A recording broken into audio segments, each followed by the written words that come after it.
बैठो, बैठ। नारायण नारायण नारायण नारायण। हरि ओम हरि ओम हरि ओम। नारायण नारायण नारायण नारायण। हरि ओम हरि ओम हरि ओम हरि ओम।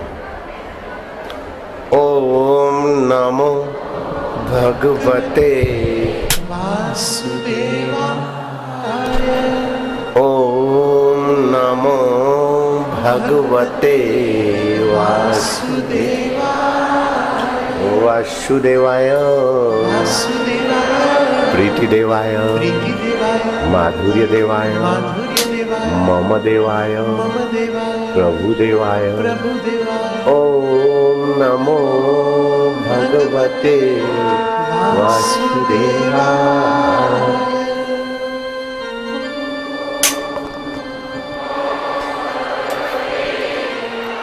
बैठ जा। दो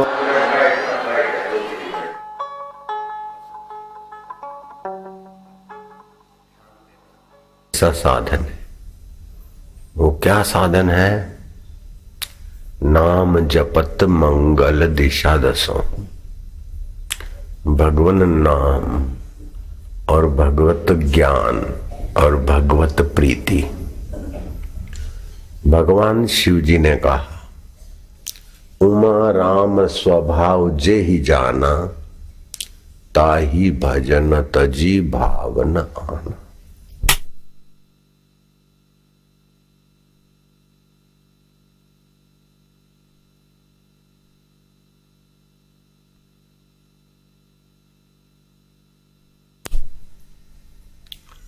भगवान का स्वभाव जिसने जाना, वो उसके रस में डूबे बिना रह नहीं सकता।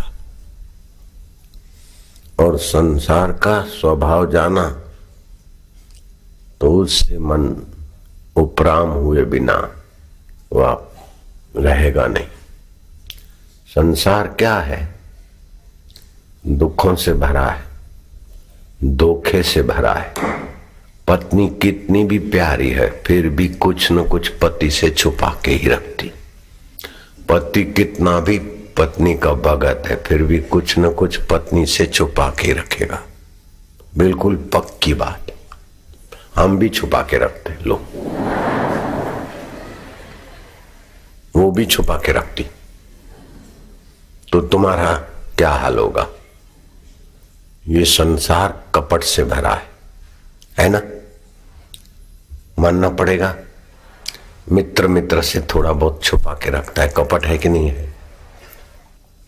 अरे मैं तो सारा दिल खोल के बोलती हूँ, दिल खोल के बोलता हूँ, फिर भी कुछ न कुछ गड़बड़ी करते करते करती है कि नहीं? बोलो, है ना?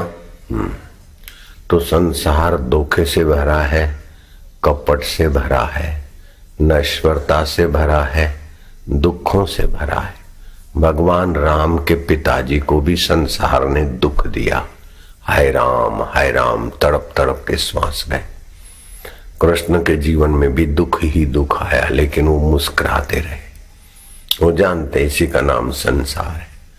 कृष्ण अपने राम स्वभाव को जानते थे, अमर स्वभाव को जानते थे और जगत के स्वभाव को जानते थे। इसलिए वो सदा अपने आनंद स्वभाव में रहते थे। आप भी अपने आनंद स्वभाव को जान लो और जगत के स्वभाव को जान लो। बस इतनी दो बातें। जगत से कभी ऐसी अपेक्षा नहीं करो कि हमको सुख देवे, ये करे वो करे। इसी का नाम दुनिया है।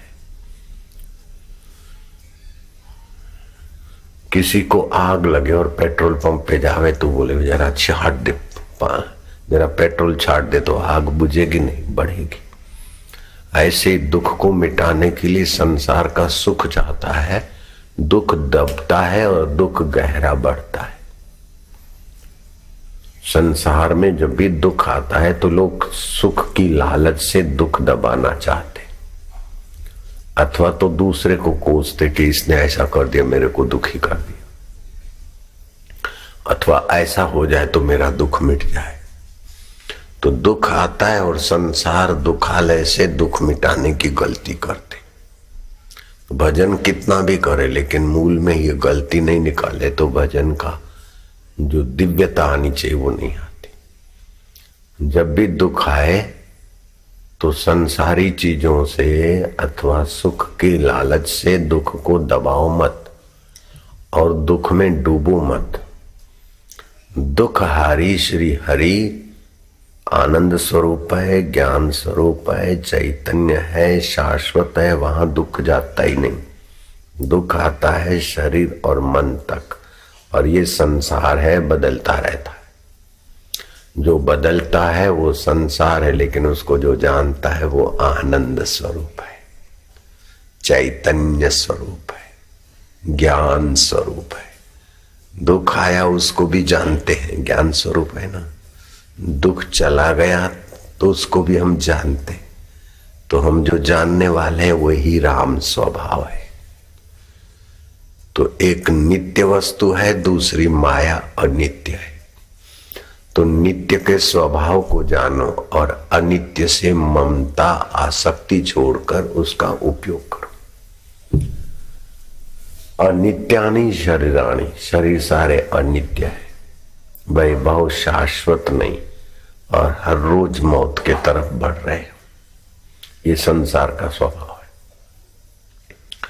और अपना राम चैतन्य नित्य है, जो बचपन के सुख को जानता है, बचपन के दुख को जानता है, और बचपन की तोतली भाषा को जानता है, बचपन की छोटी छोटी उंगलियां, नन्हा सा चेहरा, मधुर भाषण, निर्दोष चित्त, वो बचपन का था, वो सब बदल गया। बड़े हो गए, कपटी चित्त हो गया, बड़ा शरीर हुआ, बड़ा ये हुआ।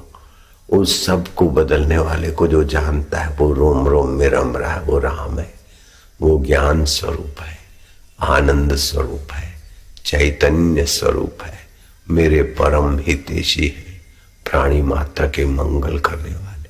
वह शाश्वत है, दुख नश्वर है, सुख नश्वर है, शरीर नश्वर है, लेकिन मेरा आत्मा परमात्मा शाश्वत है, आनंद है ना। ऐसा भगवत चिंतन करके भगवताकार वृत्ति और भगवत प्रीति और भगवान में शांति, बस इतना ही है। इससे कोटि कोटि यज्ञ करने का फल हो जाएगा, कोटि कोटि व्रत उपवास करने का फल हो जाएगा। भगवान के स्वभाव को जानकर उसमें शांति पाओ। देखो, हम दोपहर को आए थे 1 बजे 12:30, अभी बाहर आए, अंदर उसके स्वभाव में शांति। उमा राम स्वभाव जेहि जाना, ताहि भजन तजी भावना। तो तुम लोगों के लिए क्या है? हमको तो अभ्यास है, तुम बैठे लेटे लेटे ध्यान किए, फिर नींद भी किया, तो नींद में से ध्यान, ध्यान में से नींद, सब हो गया। तो तुमको क्या करना चाहिए कि जब भी पूजा में बैठते, ध्यान में बैठते, तो नारायण स्तुति, भगवान का स्वभाव जो उसमें वर्णन है वो थोड़ा पढ़ लिया। फिर भगवान के सामने अथवा गुरु के सामने अथवा ओमकार के सामने या स्वस्तिक के सामने आपकी आंख की सिद्ध में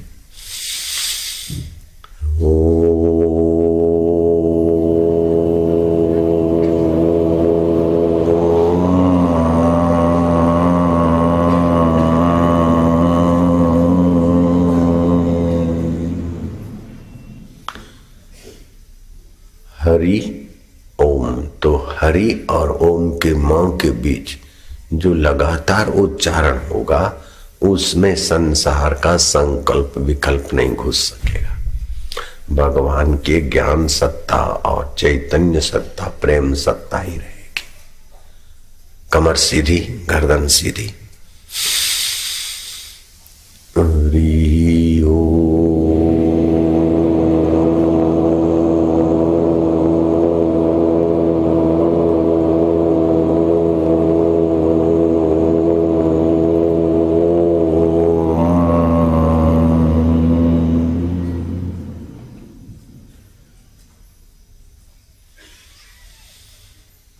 पाप ताप हर ले, चिंता शोक और अज्ञान हर ले, वह परमेश्वर का नाम है हरि।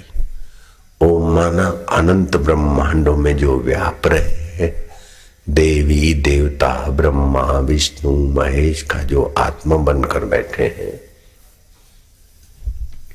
उसी परमात्मा में मैं शांत हो रहा हूं, उसी परमात्मा में मैं अंतर आत्मा आराम पा रहा हूं। ऐसा आप कम से कम 6 मिनट करो रोज नियम से। ज्यादा जितना करते उतना फायदा ज्यादा है।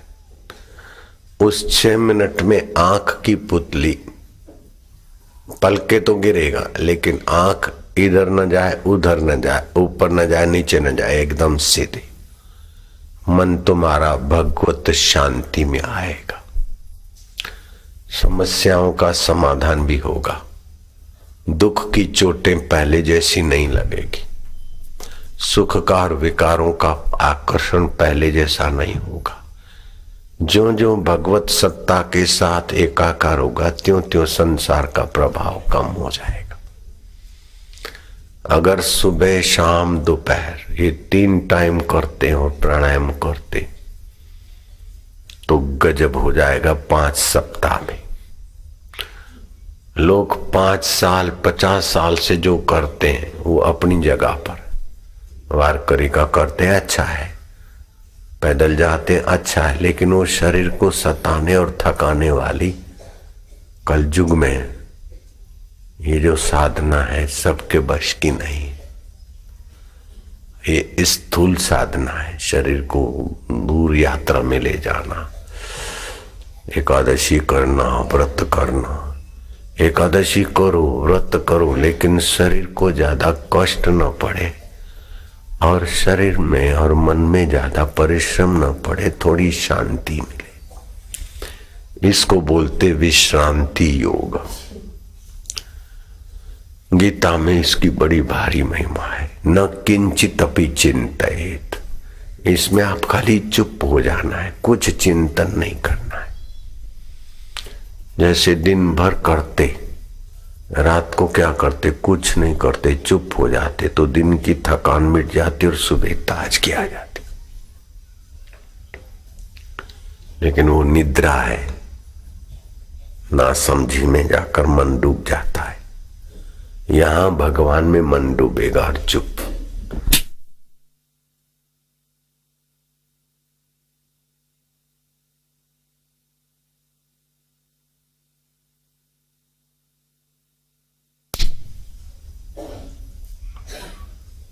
तो इस प्रकार का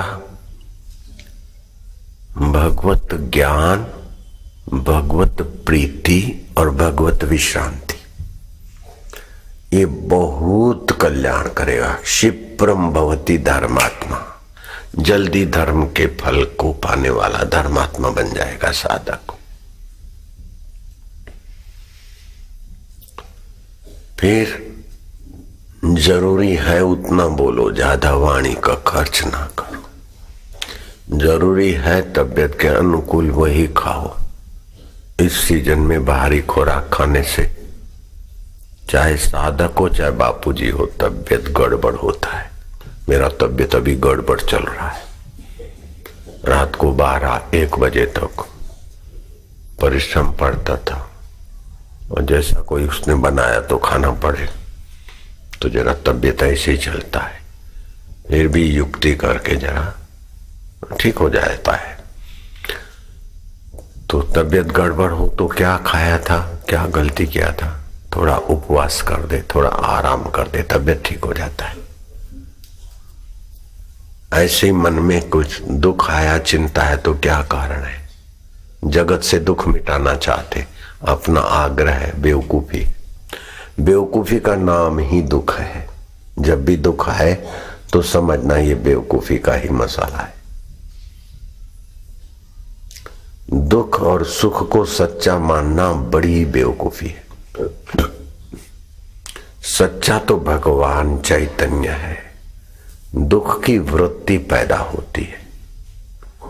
मैं दुखी हूं, ये बेवकूफी करके उसमें हम डूबते। ऐसे ही सुख की वृत्ति पैदा होती और सुख का भोक्ता बनने से दुख से बच नहीं सकता, चाहे ब्रह्मा जी भी हो, वो भी नहीं बचा सकते। आप सुख के भोगी मत बनो। आंख के द्वारा फिल्म का सुख लिया, नाक के द्वारा परफ्यूम का सुख लिया, जीभ के द्वारा भोजन का सुख लिया। भोजन स्वास्थ्य के लिए करो, लेकिन स्वादिष्ट करके 2-5 कोर ज्यादा खाया तो फिर वो दुख देगा। ऐसे बच्चे को जन्म देना है दो, लेकिन सुख के लिए पति पत्नी का काम विकार होगा तो तबीयत टूटेगा। ऐसा कोई सुख भोग नहीं जिसके पीछे दुख, भय और रोग नहीं। तो संयम और साधना, भगवत ज्ञान, भगवत प्रीति, भगवत विश्रांति, ये सभी साधनों का चुन चुन के सार चीज आपको सुना रहा हूं। इससे जल्दी में जल्दी कल्याण होता है।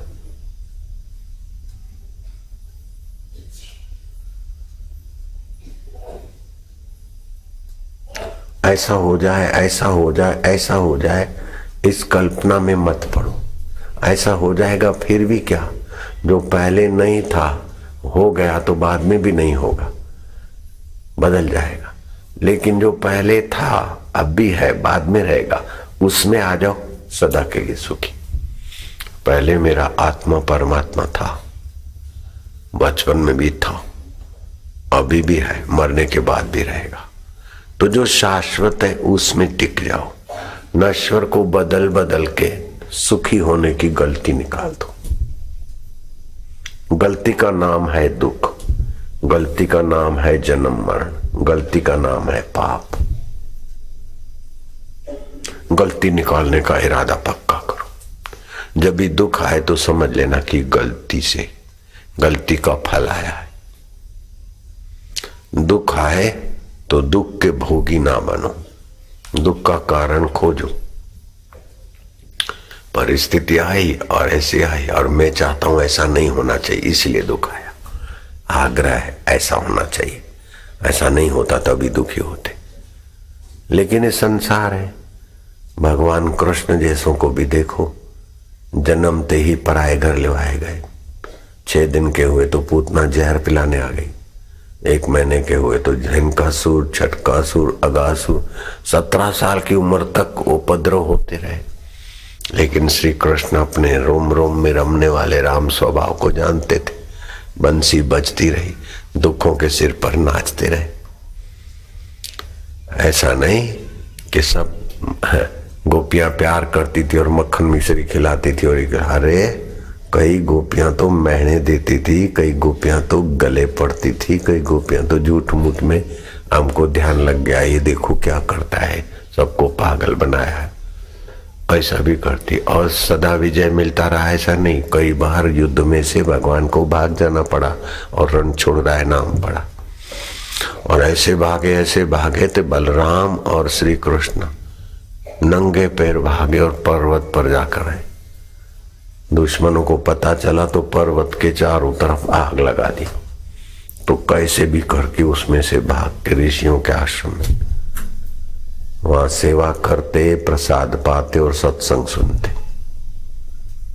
जो भगवान कृष्ण के जीवन में उपद्रव हो सकता है, बलराम के जीवन में, राम जी के जीवन में, बापू के जीवन में, बेटे के जीवन, तो इसी का नाम दुनिया है।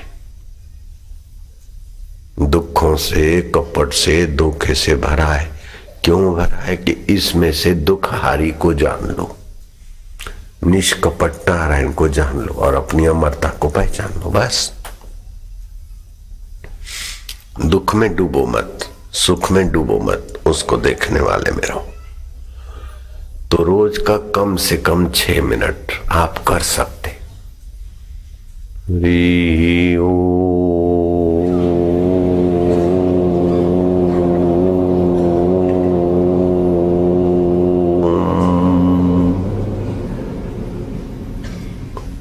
कम से कम 6 मिनट, ज्यादा जितना करते हो जल्दी कल्याण होगा। ये सरल उपाय है। आंख की पुतली ऊपर नहीं, नीचे नहीं, दाएं बाएं, एक टक देखो। विवेकानंद बोलते थे, अगर मुझे दुनिया में फिर से आना पड़े या पढ़ना पड़े तो मैं 2 विषय पढ़ूंगा। एक तो एकाग्रता, एकाग्रता इससे आएगी, और दूसरा अनासक्ति, जगत में कोई चीजों की आसक्ति नहीं करो।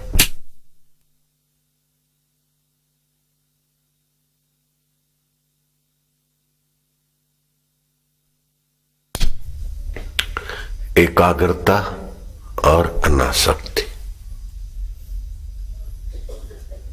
बेटे में आसक्ति नहीं करो, नहीं तो वो रुलाएगा। पति में पत्नी में आसक्ति नहीं करो, रुलाएगा। सेवा कर लो, लेकिन ज्यादा आसक्ति करा तो उसके बिना रोना पड़ेगा। जो मन आत्मा परमात्मा में लगाना चाहिए, वो अगर किसी में भी मन लगाया, आसक्ति किया, तो अंत में रोना ही पड़ेगा। ईश्वर के सिवाय कहीं भी मन लगाया तो अंत में रोना ही पड़ेगा, ये पक्का रखो। कभी कभी मन न लगे तो जरा जंप मार दो, जरा श्वास लेके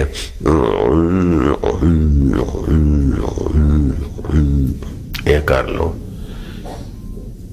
थोड़ा ईश्वर की ओर पुस्तक पढ़ लो, आनंद आए, शांति हो जाए, बस। जब भी सुख दुख आए तो मन में देखने वाला चैतन्य है, साक्षी। क्रोध आ गया तो उसको भी देखो, तो क्रोध में डूबना नहीं। चिंता ही, उसको भी देखा आई है, उसको देखने वाला अमर आत्मा है, राम है। चिंता मिथ्या है, दुख मिथ्या है, सुख मिथ्या है, उसको देखने वाला राम सत्य है, आनंद स्वरूप है। तो कृष्ण जैसे विघ्न बाधा में मस्त रहते थे, राम जी विघ्न बाधा में हाय सीते सीते भाई लक्ष्मण करते हैं, लेकिन अंदर से जानते हैं कि मर्यादा के लिए ये लीला है, नाटक है।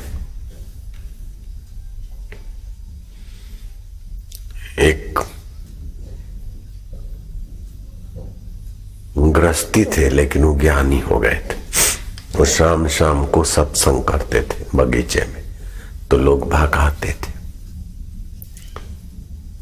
टोपनदास पुरसुमल मेरे गुरुजी बताते थे, वो बोलते थे संसार मिथ्या है, कोई पत्नी पति ये सब जैसे बारिश में सब तिनके मिलते और फिर बिखर जाते पानी में, अथवा रेती के दाने मिलते बिखरते, ऐसा ही है।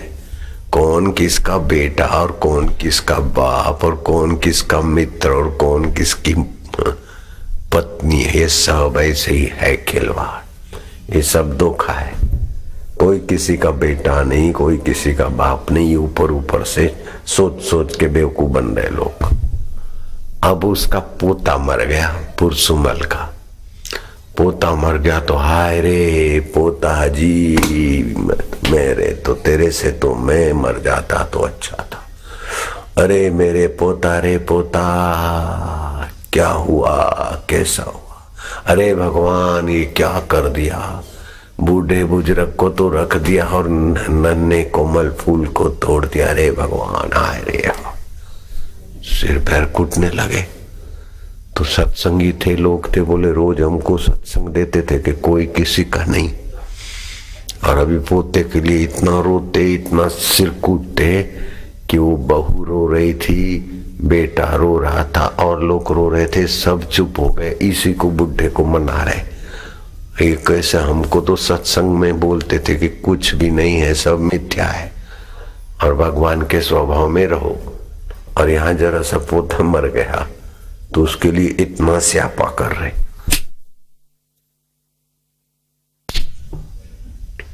उस सत्संगियों ने जाके पूछा कि पुरसुमल जी, आप तो अब सत्संग करके बड़ा ज्ञान देते थे, अभी आप इतना रो रहे। भले चुप करो, अभी तेरे को क्या पता, मेरा पोता मेरे को दादा दादा बोलता था, अरे पोता रे पोता, हाय रे हाय। सत्संगियों ने देखा कि इतना सारा मोह में पड़ गया बाबा, हम तो इनको गुरु जैसा मानते थे, ये तो गृहस्थी जीवन में बड़े पहुंचे हुए संत मानते थे और इतना रो रहे। फिर दूसरा है कि भाई आप शांत करो, बहू शांत हो गई, बेटा शांत हो गया, पड़ोसी शांत हो गए, हम आपको इतना दुख है को करते। अरे बोले तुमको क्या पता, बेटा तो होता है मूड़ी, मूड़ी से ब्याज प्यारा होता है, तुमको क्या बता रे, हाय रे हाय। 2 दिन के बाद बगीचे में सत्संग में लोगों ने पूछा, आप तो हमको ज्ञान की बात बताते थे और आप खुद इतना रो रहे थे। अरे बोले, पागल हो, वो मेरा बेटा था, घर में सब जुआन जुआन थे, मेरी पत्नी तो मर गई, अब यही मेरे को खिलाते पिलाते सेवा करते। अगर मैं इनको चुप कराता तो ये और रोते, और ये रोते ममता में दुखी होते, और मैं रो रहा था इनको चुप कराने के लिए।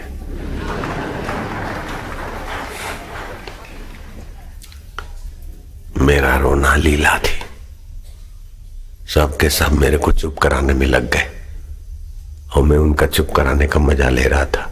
थोड़ा नाटक करा तो तेरे बाप का क्या जाता है। मैं बहू को चुप कराऊं तो बहू बोले, इस बुड्ढे को तो क्या है, हमारा बेटा गया। छोरे को बोलूं भाई चिंता नहीं कर, तो वो और छाती कुटेगा। एक एक को मैं चुप कराता तो इतने घंटे लगते। अभी तो मैंने थोड़ा किया, मैं तो समझ के रो रहा था, वो ना समझी से रो रहे थे। समझ के रोने में घाटा नहीं पड़ता। समझ गए कि नहीं? हाय सीते सीते, राम जी को कोई घाटा नहीं। हाय भाई लक्ष्मण, मैं क्या मुंह दिखाऊंगा, राम जी को कोई घाटा नहीं। समझ गए आप? ऐसा होता है। अब आप लोग जाओ, 9 बज रहे। रात देर को भोजन करना स्वास्थ्य के लिए अच्छा नहीं, तो आप जगत में यथा योग्य व्यवहार करो, लेकिन अंदर से देखो ये सब स्वप्न है। ठीक है? उसको जानने वाला चैतन्य अपना है, शांत है, नित्य है, ज्ञान स्वरूप है, चेतन स्वरूप है। अब जाना है तो जाओ। रात